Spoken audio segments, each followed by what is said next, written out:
Welcome back to the second part of my video on how big companies are using content to make you addicted. In this video, we're going to look at the 6th through 10th strategies that large companies are using. Let's get started. Number 6, cliffhangers. Do you guys remember the end of season 3 of Breaking Bad? I remember the end of season 3 of Breaking Bad because it ended with Jesse going to Glenn, the other chemist's house, and pointing a gun at the door, and then the season ended. That's what we call a cliffhanger. Cliffhangers are one of the best ways to get people addicted to your content.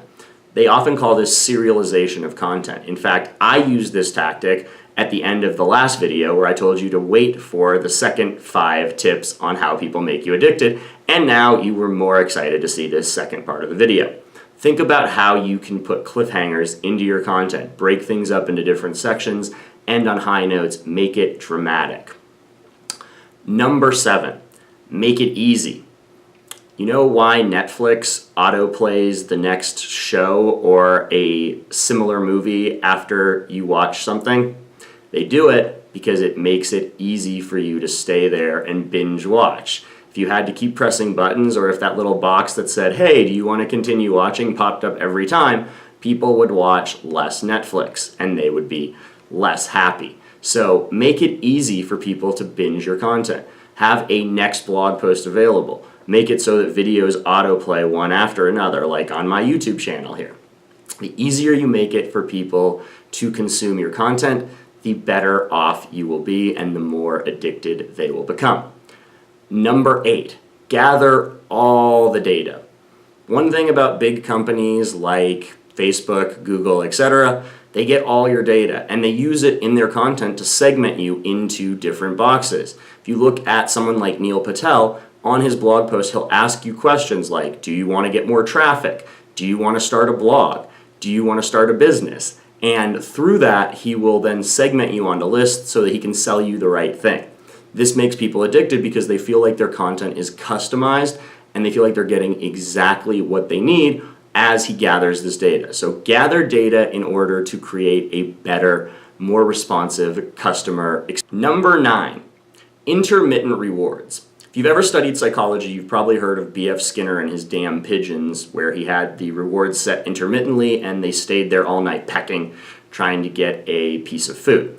Instagram is like the modern intermittent reward machine, where you post a photo and then you look and hopefully you get some likes from someone you're attracted to, and then you go away for a minute and then you go back and hopefully you get some more likes, but if you don't, then maybe you post another picture because you got to get those likes because they don't come every time. If every time you opened up Instagram you had a ton of likes, you're going to get bored. But because you never know when you're going to have likes or comments, it keeps you addicted to the intermittent reward.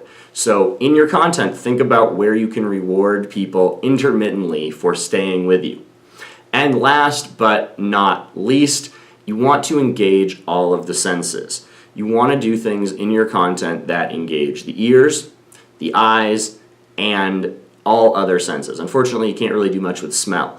But one of the people I know who's really great at this is this lady, Marissa, who does customer experience and gamification. And on her launch pages, when you sign up, there'll be like a little confetti that falls down like Facebook or how Twitter does the balloons on your birthday. Look at, really popular bloggers will put videos into their posts and audio links. The more senses you can touch people with, the more addicted they're going to become. You want people basically immersing themselves in your content because then they're going to really feel the value you provide and feel like you're serving them, and they're going to want more and more of that information because all of us are information and content addicts. So make it easy for your audience to get addicted to your content. Thanks for watching. Be sure to leave a comment below, and if you'd like to sit down and talk about how we can make your content more addictive, get in touch with me at john@johnlee.digitalmarketing.com. Thanks for watching. I'll talk to you very soon.